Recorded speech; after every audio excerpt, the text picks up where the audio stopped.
Good morning दोस्तों, स्वागत है आपका एक बार फिर से आपके अपने चैनल जीके सर्च इंजन पर। आज है 19 दिसंबर और 19 दिसंबर से रिलेटेड राजस्थान करंट अफेयर्स के जितने भी इम्पोर्टेंट क्वेश्चन हैं सभी हम इस वीडियो में डिस्कस करने वाले हैं। तो पूरा वीडियो बहुत ध्यान से देखें और वीडियो के एंड में मैं आपसे क्वेश्चन पूछूंगा जिसका आंसर आपको कमेंट बॉक्स में देना है। कल के वीडियो में मैंने आपसे क्वेश्चन पूछा था जो था हाल ही में प्रधानमंत्री आवास योजना ग्रामीण में राजस्थान का कौन सा जिला देश में पहले स्थान पर रहा है। तो इसका सही आंसर आपको कमेंट बॉक्स में देना था। तो प्रधानमंत्री आवास योजना ग्रामीण में राजस्थान का जो राजसमंद जिला है वो पूरे देश में पहले स्थान पर रहा है। ए ऑप्शन इसका बिल्कुल सही था। जिन दोस्तों ने ए ऑप्शन कमेंट बॉक्स में सही जवाब दिया उनको हार्दिक शुभकामनाएं। प्रधानमंत्री आवास योजना ग्रामीण में आपको बता दें कि जो राजसमंद जिला है वो पूरे देश में पहले स्थान पर रहा है। इस योजना में श्रेष्ठ प्रदर्शन करने वाले जिलों का चयन किया गया था और राजसमंद जिले ने आपको बता दें कि पिछले 3 सालों में 10,289 आवासों के लक्ष्य के विरुद्ध 10,079 आवास का निर्माण पूरा कर 98.07% की दर से प्रगति अर्जित कर पूरे देश में पहला स्थान प्राप्त किया है। अतिरिक्त मुख्य सचिव ग्रामीण एवं विकास पंचायती राज विभाग के रोहित कुमार सिंह द्वारा बताया गया है कि केंद्रीय ग्रामीण विकास मंत्रालय की ओर से प्रधानमंत्री आवास योजना ग्रामीण के क्रियान्वयन के अनुसार जिलेवार रैंकिंग जारी की जाती है। 16 दिसंबर को यह रैंकिंग जारी की गई थी जिसमें राजसमंद जिले को पहला स्थान मिला है। आपको बता दें कि पिछले 5 माह से लगातार राजसमंद जिला है वो प्रथम स्थान पर रहा है। टॉप 50 जिलों में राज्य के 14 जिलों को शामिल किया गया है। प्रधानमंत्री आवास योजना ग्रामीण के अंतर्गत प्रधानमंत्री आवास योजना का शुभारंभ 25 जून 2015 को किया गया था। इस योजना का मुख्य उद्देश्य साल 2022 तक सभी को घर उपलब्ध करवाना है। तो चलिए स्टार्ट करते हैं आज के करंट अफेयर्स। तो पहला क्वेश्चन है, हाल ही में जयपुर साहित्य उत्सव के 14वें संस्करण का आयोजन कब से किया जाएगा। तो जयपुर साहित्य उत्सव के 14वें संस्करण का आयोजन 19 फरवरी 2021 से किया जाएगा। ए ऑप्शन इसका बिल्कुल सही है। आइए जानते हैं इंपॉर्टेंट फैक्ट्स।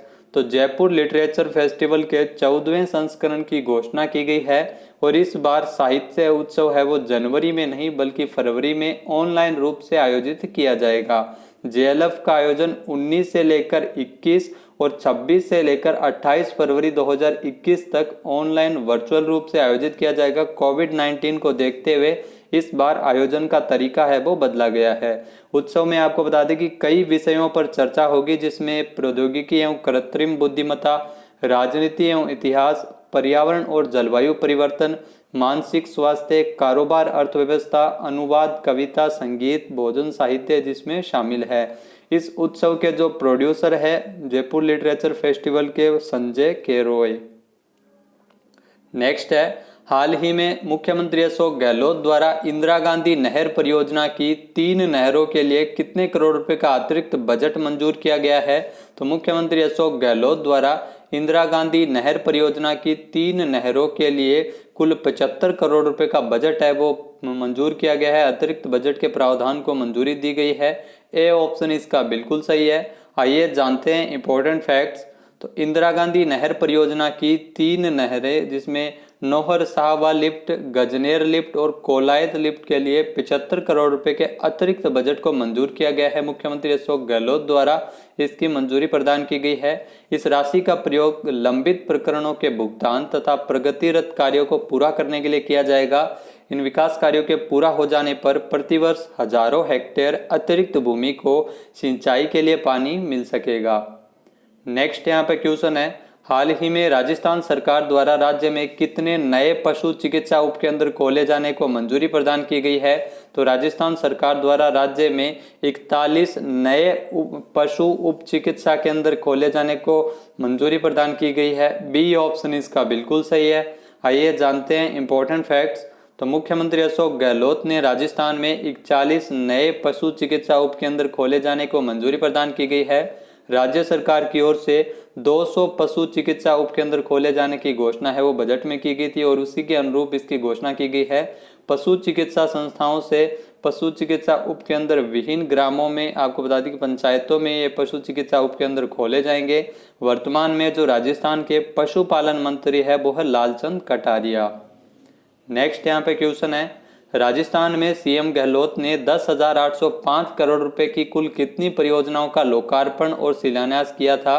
तो मुख्यमंत्री अशोक गहलोत द्वारा 10,805 करोड़ रुपए की कुल 1374 परियोजनाओं का लोकार्पण और शिलान्यास किया गया था। ए ऑप्शन इसका बिल्कुल सही है।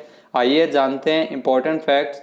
तो राजस्थान सरकार की दूसरी वर्षगांठ के अवसर पर 18 दिसंबर को सीएम गहलोत ने विभिन्न परियोजनाओं का विकास कार्यों का लोकार्पण और शिलान्यास किया था, जिसमें आपको बता दें कि 10,805 करोड़ रुपए के कुल 1374 परियोजनाओं का लोकार्पण और शिलान्यास मुख्यमंत्री अशोक गहलोत द्वारा 18 दिसंबर को किया गया था।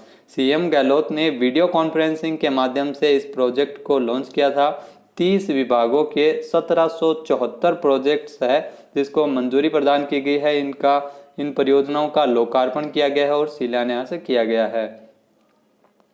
नेक्स्ट यहाँ पे क्वेश्चन है, राजस्थान आवासन मंडल ने कितने करोड़ रुपए की 1213 संपत्तियां बेचकर दूसरा अंतर्राष्ट्रीय वर्ल्ड रिकॉर्ड बनाया है? तो राजस्थान आवासन मंडल की ओर से 1213 संपत्तियां बेचकर 185 करोड़ रुपए की जो 1213 संपत्तियां बेचकर अंतर्राष्ट्रीय वर्ल्ड रिकॉर्ड बनाया गया है सबसे कम समय में। ए ऑप्शन इसका बिल्कुल सही है। आइए जानते हैं इंपॉर्टेंट फैक्ट्स।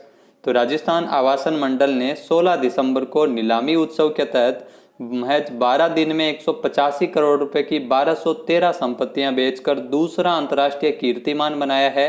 राजस्थान आवासन मंडल के इस रिकॉर्ड को world book of records London की ओर से मान्यता प्रदान की गई है।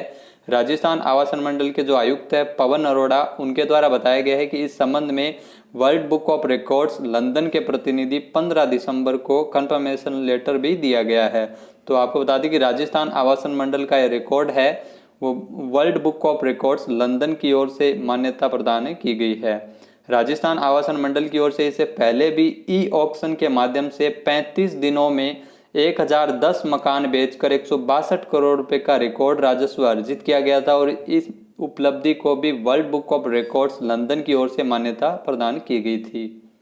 नेक्स्ट यहाँ पे क्वेश्चन है, हाल ही में जारी राष्ट्रीय सांख्यिकी कार्यालय के सर्वेक्षण के अनुसार राजस्थान 69.7% साक्षरता दर के साथ सबसे पिछड़े राज्यों की श्रेणी में कौन से स्थान पर है? तो हाल ही में राष्ट्रीय सांख्यिकी कार्यालय के अनुसार आंकड़े जारी किए गए हैं जिसमें राजस्थान है वो 69.7% साक्षरता दर के साथ पिछड़े राज्यों की श्रेणी में दूसरे स्थान पर है। बी ऑप्शन इसका बिल्कुल सही हो जाएगा। आइए जानते हैं इंपॉर्टेंट फैक्ट्स। तो राष्ट्रीय सांख्यिकी कार्यालय ने आंकड़े जारी किए हैं। राजस्थान है वो 69.7% साक्षरता दर के साथ सबसे पिछड़े राज्यों की श्रेणी में दूसरे स्थान पर है। राजस्थान में पुरुषों की साक्षरता दर 80.8% है, वहीं महिला साक्षरता दर है वो 57.6% है। भारत में साक्षरता के मामले में केरल एक बार फिर से पहले स्थान पर रहा है, जबकि आंध्र प्रदेश है वो सबसे पिछड़े राज्यों की श्रेणी में सबसे शीर्ष स्थान पर रहा है। तो राजस्थान को दूसरे स्थान पर रखा गया है। बात की जाए सर्वेक्षण की, तो सर्वेक्षण में केरल में साक्षरता दर 96.2% है, जबकि आंध्र प्रदेश जो सबसे पिछड़ा राज्य है साक्षरता के मामले में, वहां पर साक्षरता दर 66.4% है। नेक्स्ट है, हाल ही में राजस्थान के किस किसान को हलदर जैविक पुरस्कार से नवाजा गया था? तो राजस्थान के सुरेंद्र अवाना को हलदर जैविक पुरस्कार से सम्मानित किया गया था। सी ऑप्शन इसका बिल्कुल सही है। आइए जानते हैं इंपॉर्टेंट फैक्ट्स। तो हलदर जैविक पुरस्कार 2019 से राजस्थान के जयपुर के जो किसान है जैविक खेती में योगदान के लिए सुरेंद्र अवाना को सम्मानित किया गया था। इनके साथ मध्य प्रदेश की महिला किसान शारदा पाटीदार का भी इस अवार्ड के लिए चयन किया गया था। इस पुरस्कार स्वरूप 1 लाख रुपए प्रोत्साहन राशि प्रदान की गई थी। हलदर जैविक पुरस्कार 2019 जो भारतीय कृषि अनुसंधान परिषद के 92वें स्थापना दिवस पर अलग अलग कैटेगरी में ये पुरस्कार दिए गए थे। कुल 161 पुरस्कार है वो प्रदान किए गए थे, जिसमें आपको बता दें कि भारतीय कृषि अनुसंधान परिषद की स्थापना 16 जुलाई 1929 को की गई थी और मुख्यालय है वो नई दिल्ली में है। केंद्रीय कृषि और किसान कल्याण मंत्री है नरेंद्र सिंह तोमर और इन्हीं के द्वारा ये अवार्ड है वो वितरित किए गए थे। नेक्स्ट यहाँ पे क्वेश्चन है, हाल ही में कहां पर फ्लोटिंग एम्बुलेंस सेवा शुरू की जाएगी?